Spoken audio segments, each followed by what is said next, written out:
Chapter 18. They saddled the horses in the stable. Then Will took down a large canvas roll hanging on the wall and tied it in place behind his saddle. There was another similar roll hanging next to the first, and he gestured for Maddie to take it. "Tie it behind your saddle," he said. She unhooked it and felt the weight, looking at it curiously. "What is it?" "Camping gear. Basically, a waterproof canvas that forms a one-man tent and a blanket for sleeping, plus a few other odds and ends." She smiled cheekily. "I thought we'd just roll ourselves into our cloaks and sleep under a bush," she said. Will tested Tug's girth strap.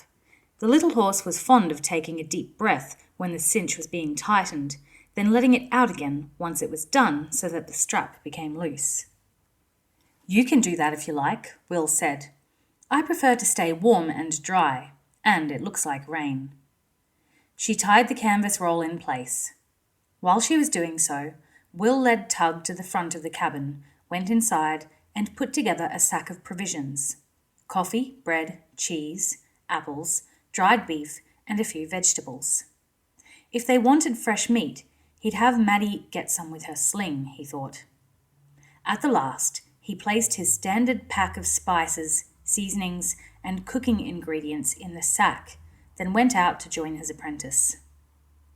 There were 2 water skins hanging beside the pump.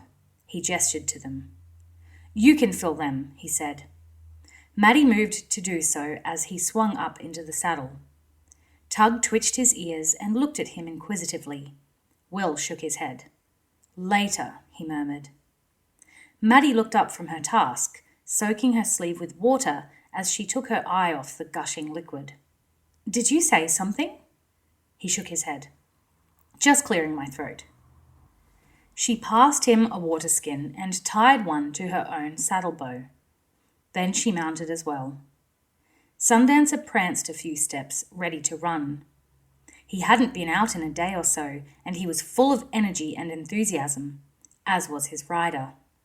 Tug, in contrast, stood solid and unmoving. "Let's get going," Will said. He urged Tug into a slow, easy lope. Maddie flicked Sundancer's reins, and he started forward, eager to run. But she held him back, dancing a little with his head high so that he matched Tug's steady pace. "Is this as fast as we're going to go?" Will twisted in the saddle to look at her. Sundancer was longer in the leg than Tug, and he had to look up to meet her gaze. "I thought so," he replied. Maddie snorted disdainfully. "No wonder it's going to take all day." He made no reply, so she added, "You know Sundancer is an Aridan thoroughbred, don't you?" He nodded.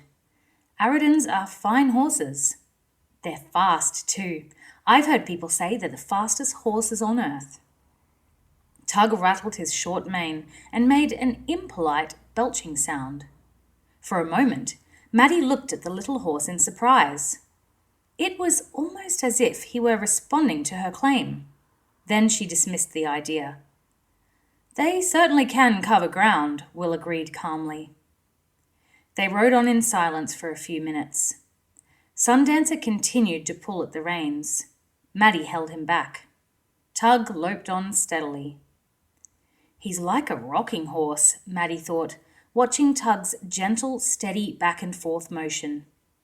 She wriggled impatiently in the saddle. She could feel Sundancer's pent-up energy, and she longed to let him run free, to show Will how a real horse could run. "So where's this ford?" she asked. Will gestured to the southeast. "We follow the high road for 20 kilometres or so. Then we take a fork leading to Pendletown. After we go through the village, we continue on until we come to the Derrylon River. The road leads straight to the ford." He paused, then added, "It's all signposted." She nodded, noting the last statement particularly. It was almost, she thought, as if he was giving her tacit approval to go off on her own. Then she grinned at him. "Well, I'll be waiting for you there." She clapped her heels into Sundancer's flanks, relaxing the restraining tension on his reins. Instantly, the gelding leapt forward, plunging and rearing for the first few meters, then gathering speed as he settled into his gait. His hoofs beat a rapid tattoo on the road's surface, raising puffs of dust with each stride. Maddie's cloak and hair streamed out in the wind behind her, and Will heard her delighted laugh. "He's very fast," Will said. Tug turned his head and regarded him with his left eye. "Not as fast as Sandstorm?" "No, perhaps not. But there wouldn't be much in it." "I beat Sandstorm." "I remember, but you only managed it in the last few meters." The little horse snorted disparagingly. "I was foxing." "Of course you were." He felt Tug begin to pull against the reins, but held him in check. "Do you want me to catch him now?" Will shaded his eyes to look after Maddie. She and Sundancer were small figures in the distance. A cloud of dust was drifting in the air behind them. Then they rounded a bend in the road and were hidden by the trees. The gradually settling dust was all that was left to show where they had been. "Not yet," Will told him. "Later." Maddie exulted in the rush of wind through her hair and the smooth, powerful strides of her horse. This was riding, she thought, and she urged Sundancer on to even greater speed. As she reached the first bend in the road, she turned in the saddle to look back. Will and Tug were small figures in the distance now, plodding stolidly onwards. Well, she thought, what could you expect of a shaggy little barrel like that?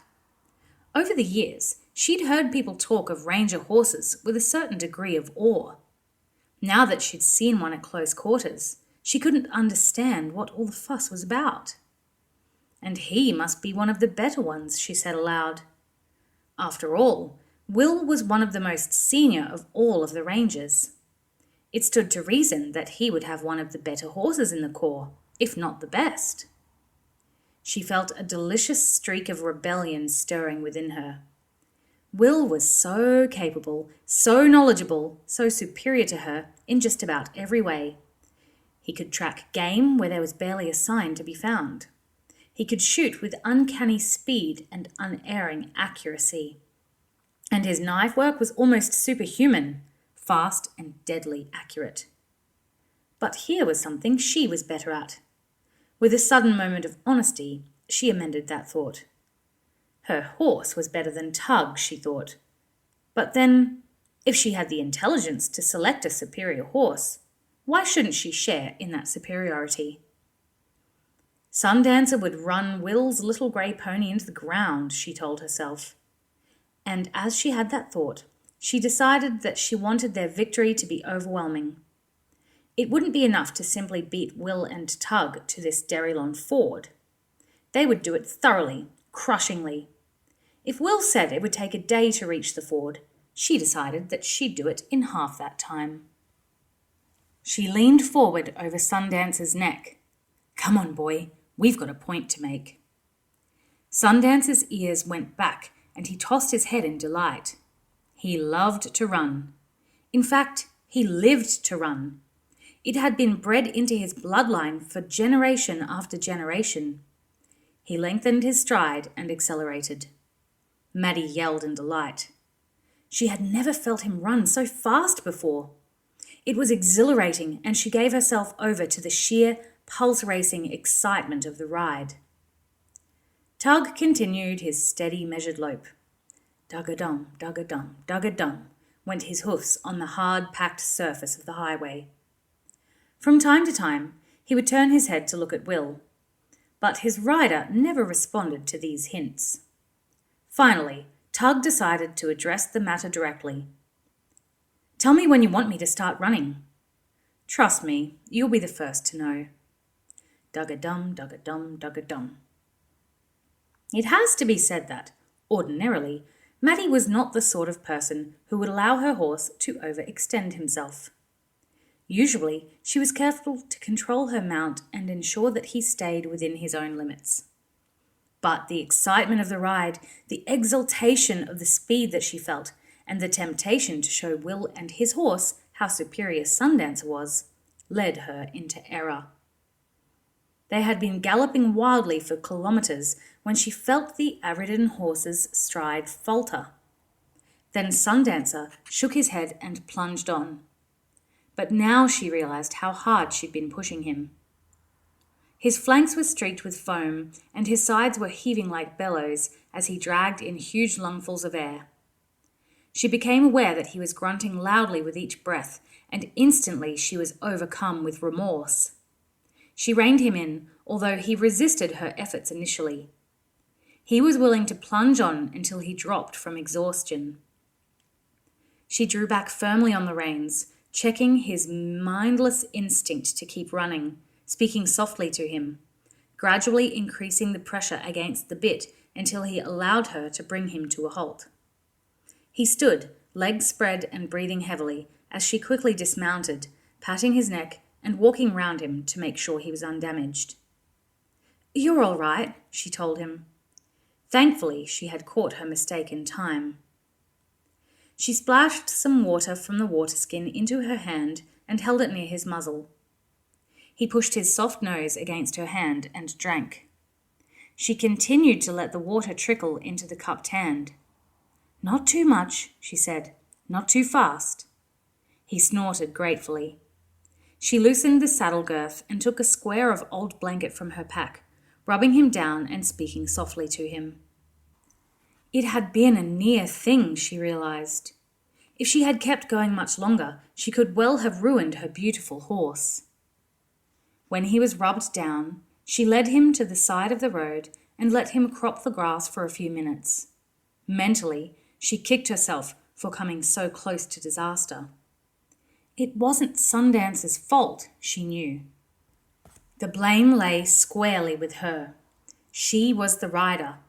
She was the one who should have controlled him, harbouring his energy and strength. She let him rest for several minutes, then took the reins and led him back onto the road. She'd walk for a while until he'd cooled down properly and recovered. She stepped out and he followed her meekly. She turned and watched him for a minute or two, making sure there was nothing wrong with his gait, that he hadn't strained any muscles or ligaments in that mad, heedless gallop. To her relief, he seemed fine. She smiled fondly, shaking her head in wonder as she thought of his amazing speed and willingness, grateful that there was no permanent harm done to him. She wondered how far behind them Will and Tug were. "We're probably so far ahead that we could walk the rest of the way and still beat them," she told Sundancer. He shook his head tiredly, plodding along behind her. Then she became conscious of a noise behind them, a regular rhythmic noise. Dug-a-dum, dug-a-dum, dug-a-dum. She whirled round. Will and Tug had rounded a bend behind them and were cantering slowly towards them, still moving at that ridiculous constant lope. Once more she had the thought that Tug ran like a rocking horse. Be that as it may, she thought, he was a very consistent rocking horse. Will drew up beside her. He didn't check Tug as they came level. Sundancer lifted his head at the sight of the smaller horse and dragged back against the reins, but she held him in check. "Your horse looks tired," Will said amiably, as he began to move ahead of her. "He'll be fine," she said defiantly. He turned in the saddle to look back at her as he and Tug drew away. "I'm glad to hear it," he said. Then he faced the road ahead and called back over his shoulder, "We'll wait for you in Pendletown." She glared at his back, then turned and began to tighten Sundancer's girth again. The Aridin, spent as he was moving nervously, eager to set off after Tug. She placed one foot in the stirrup, then stopped. He wasn't ready yet. If she allowed him to run, she might injure him. Reluctantly, she took her foot out of the stirrup and loosened the cinch again. Then she resumed leading the horse at a walk. At the next bend already, Will was surreptitiously watching over his shoulder. He saw her begin to mount, then saw her come to a decision and begin walking the horse once more. "Good girl," he said approvingly. "How's that?" Tug, of course, was facing the road ahead and hadn't seen Maddie's moment of indecision. She won't mistreat her horse, even if it means losing the race. We'll make a ranger of her yet. They rode on in silence for several minutes before Will spoke again. If only she drank coffee, he said. Dug-a-dum, dug-a-dum, dug-a-dum.